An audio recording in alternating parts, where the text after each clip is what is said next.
Neft ve gaz kuyuları trajektoriya şekillerine göre 3 yere ayrılır. 1. Vertikal kuyular. 2. Maili kuyular. Bunlar da el şekilli kuyular ve S şekilli kuyulardır. 3. Horizontal kuyular. Vertikal kuyular əsasən axtarış kəşfiyyat işlərində və əsasən quru ərazilərimizdə tətbiq edilir. Dəniz yataqlarında isə bütün işlər platforma şəraitində aparıldığından, kifayət qədər yer olmadığından maili quyu şəbəkəsindən istifadə edilir.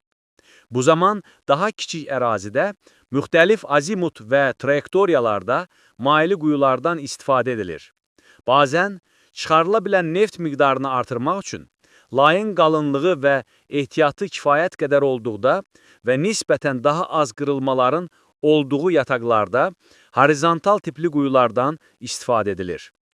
Maili quyuların trajektoriyasına nəzarət etmək üçün azimut, bucaq, inhiraf və şaquli dərinlik anlayışlarından istifadə edilir. Platformalardan qazılan quyular layihə dərinliklərinə, azimutlarına, inhiraflarına və təyinatlarına görə qruplara ayrılır. Müəyyən dərinliyə kimi quyular şaquli qazılır, sonra hər quyu layihə azimutuna uyğun istiqamətlendirilir. Azimut dedikdə, eğilmə nöqtəsindəki meridianla quyu lüləsinin əmələ gətirdiyi bucaq nəzərdə tutulur. Azimut məfhumu coğrafi, həqiqi və maqnit olmaq üzrə 3 formada qarşımıza çıxır. Bu barədə daha sonra geniş məlumat veriləcək. İkinci vacib amil, quyu lüləsinin xəyali şaquli xəttdən sapma bucağıdır. Alınmış düzbucaqlı üçbucaqda qazılmış dərinlik bəlli və bucaq bəlli olduğundan bəsit bir hesablama ilə qazılmış şaquli dərinlik və inhiraf hesablanır.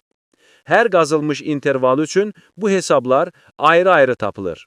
Nə qədər çox ölçü olarsa, trajektoriya o qədər dəqiq nəzarət edilir.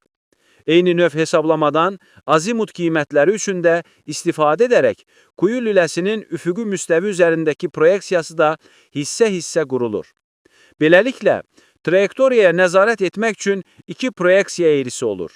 Birinci, lülənin şaquldən sapmasına uyğun qurulmuş şaquli müstəvi üzərindəki əyrisi, ikincisi, üfüqi müstəvi üzərindəki proyeksiyası. Hazırda quyu lüləsinin trajektoriyasına 3 ölçülü fəzada nəzarət etmək üçün müxtəlif kompüter proqramlarından istifadə edilir. Trajektoriyaya nəzarət etməklə həm quyu layihəyə uyğun istiqamətlendirilir, həm də digər quyularla toqquşma riski aradan qaldırılır.